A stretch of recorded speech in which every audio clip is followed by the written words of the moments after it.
VSCC 24 news, सच के आगे कोई नहीं। नमस्कार, VSCC 24 में आपका स्वागत है और मैं हूं आपके साथ साक्षी। मैनपुरी से इस वक्त की बड़ी खबर आ रही है। समाजवादी पार्टी के राष्ट्रीय प्रमुख महासचिव प्रोफेसर राम गोपाल यादव आज मैनपुरी पहुंचे। भोगा विधानसभा में पार्टी कार्यकर्ताओं के साथ बैठक करते हुए उन्होंने SIR प्रक्रिया को लेकर महत्वपूर्ण दिशा निर्देश दिए हैं। प्रोफेसर राम गोपाल यादव ने आरोप लगाया है कि चुनाव आयोग SIR में पारदर्शिता नहीं रख रहा है। उन्होंने कहा है कि SP ने आयोग से SIR की समय सीमा 3 महीने बढ़ाने की मांग की थी, लेकिन सिर्फ 1 सप्ताह का समय ही बढ़ाया गया है। उनके अनुसार BLO पर भारी दबाव बनाया जा रहा है और कार्यकर्ता उनका पूरा सहयोग कर रहे हैं। प्रधानमंत्री के बयान ड्रामा नहीं डिलीवरी चाहिए पर सपा अध्यक्ष अखिलेश यादव की टिप्पणी, BLO की मौत भी ड्रामा है क्या? इसके सवाल पर रामगोपाल यादव ने सरकार पर तीखा हमला बोला है। उन्होंने कहा है कि मणिपुर में जितना अन्याय हुआ है उतना पूरे देश में कहीं नहीं हुआ है, लेकिन प्रधानमंत्री चुप रहे। सरकार पर आरोप लगाते हुए उन्होंने कहा है कि SIR से ज्यादा महत्वपूर्ण मुद्दा संसद में कोई नहीं है। फिर भी सरकार आम जनता से जुड़े विधेयक नहीं ला रही है, बल्कि कुछ व्यापारी हितैषी संशोधन कर रही है। उन्होंने यह भी खुलासा किया है कि अखिलेश, शिवपाल और स्वयं उनका नाम भी कैटेगरी C में डाल दिया गया है, जबकि 1967 से लगातार मतदान हो रहे हैं। अंत में उन्होंने पत्रकार से अपील की है, अपने फॉर्म सही भरिए, वरना सरकार आपको भी घुसपैठिया कह सकती है।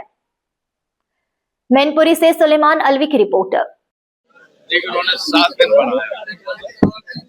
कार्यकर्ता लगे हुए हैं, BLOs लगे हुए हैं।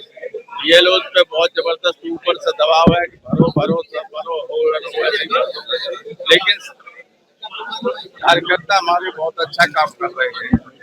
BLOs को भी सहयोग कर रहे हैं। मुझे उम्मीद है कि जिला प्रशासन भी सहयोग करेगा BLO को और हमारे कार्यकर्ता। BLO की बात आप कर रहे हैं, प्रधानमंत्री जी कह रहे हैं कि डिलीवरी नहीं, वो ड्रामा नहीं, डिलीवरी चाहिए। नहीं, इस पर अखिलेश यादव ने कहा कि आप BLO की मौतें जो है वो ड्रामा है। ऐसा है, प्रधानमंत्री का तो आप देख रहे थे मणिपुर में क्या हो रहा था। मणिपुर से जितना अन्याय कहीं हिंदुस्तान में नहीं हुआ। एक शब्द कभी प्रधानमंत्री नहीं कहा, पूरा सेशन खाली चला गया। हम लोग मांग करते रहे कि प्रधानमंत्री आए, बयान दें, लेकिन बोले नहीं कर। वे इधर चले जाएंगे, उधर चले जाएंगे, दुनिया की दूसरी राजधानियों चले जाएंगे, लेकिन हिंदुस्तान में क्या हो रहा है उसकी तरफ ध्यान नहीं देते। इसलिए अब वो जो कहते हैं उसको कोई नोटिस दे नहीं रहा। संसद में विपक्ष आरोप लगा रहा है, बीजेपी आरोप लगा रही है कि सदन को विपक्ष चलने नहीं दे रहा है। देखिए, ऐसा है, SIR से ज्यादा महत्वपूर्ण कोई सदन में मुद्दा नहीं। मैंने ऑल पार्टी मीटिंग में कहा था कि जो आप 12-13 विधेयक ला रहे हैं, इनका जनता से, आम जनता से कोई वास्ता नहीं, कोई संबंध नहीं। ऐसे हैं जो कुछ व्यापारियों पे संशोधन करना, ये करना, वो करना, आम पब्लिक से संबंध तो कोई है ही नहीं। विधेयक ला ही नहीं रहे कोई आम जनता के लिए। पहली बार है कि आयोग का काम आप पॉलिटिकल पार्टी के लीडर्स को करना पड़ रहा है SIR जैसे कार्यक्रम में। देखिए, ऐसा है कि सन 5 से ये चल रहा था।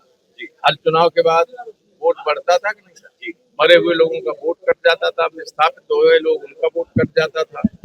कभी इस तरह का सिस्टम हो ही नहीं, जरूरत ही नहीं थी, कोई आवश्यकता नहीं थी। ये तो तरीका निकालते हैं कि लोगों को कैसे वोट काटे जाए।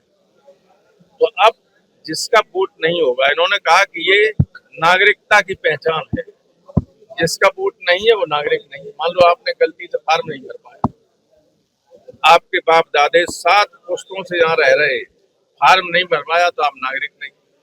नागरिक नहीं है तो घुसपैठिए हैं, घुसपैठिए हैं तो सरकार खिलाफ है, तो आपको बांग्लादेश में भेज दे, पाकिस्तान में भेज दे या सिंगापुर में भेज दे। क्या लगता है संवैधानिक अधिकार छीनने का प्रयास किया जा रहा है? संवैधानिक अधिकार बचे कहाँ? जब जीने का अधिकार ही असुरक्षित हो गया तो फिर अधिकार बचे ही कहाँ? आप कह रहे थे कि इसमें अधिकारी अपनी मनमानी कर रहे हैं बीजेपी के हिसाब से, कुछ साक्ष्यों के साथ नहीं, कुछ अधिकारी कर रहे, सब नहीं कर रहे। अब भी अच्छे लोग हैं।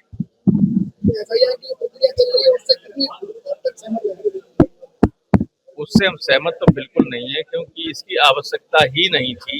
सामान्य प्रक्रिया में, अच्छा 2003 में कहते हैं कि SIR हुई, जो पुराने लोग हैं कोई जाने कभी हुई ये चीज?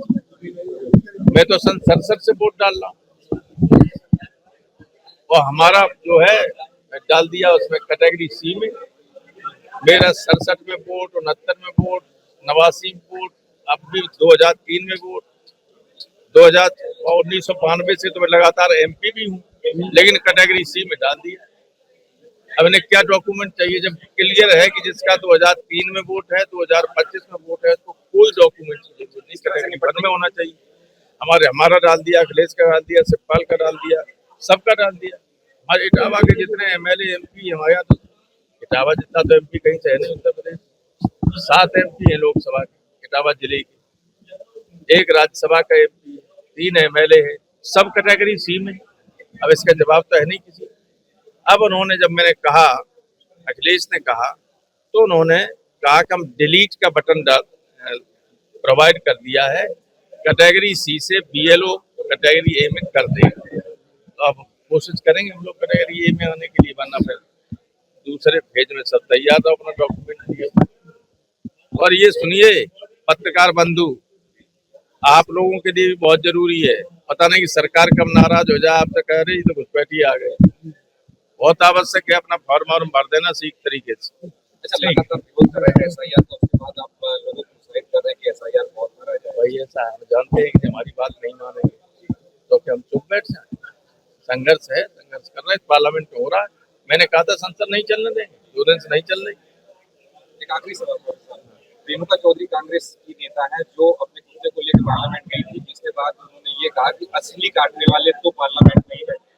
देखिए ऐसा है, पार्लियामेंट को मजाक का के रूप में नहीं रहने देगा। अब मैंने कहा जो रेणुका जी हमारे पड़ोस में ही रहती है, ये गलत काम था। Nobody can agree with, nobody can agree.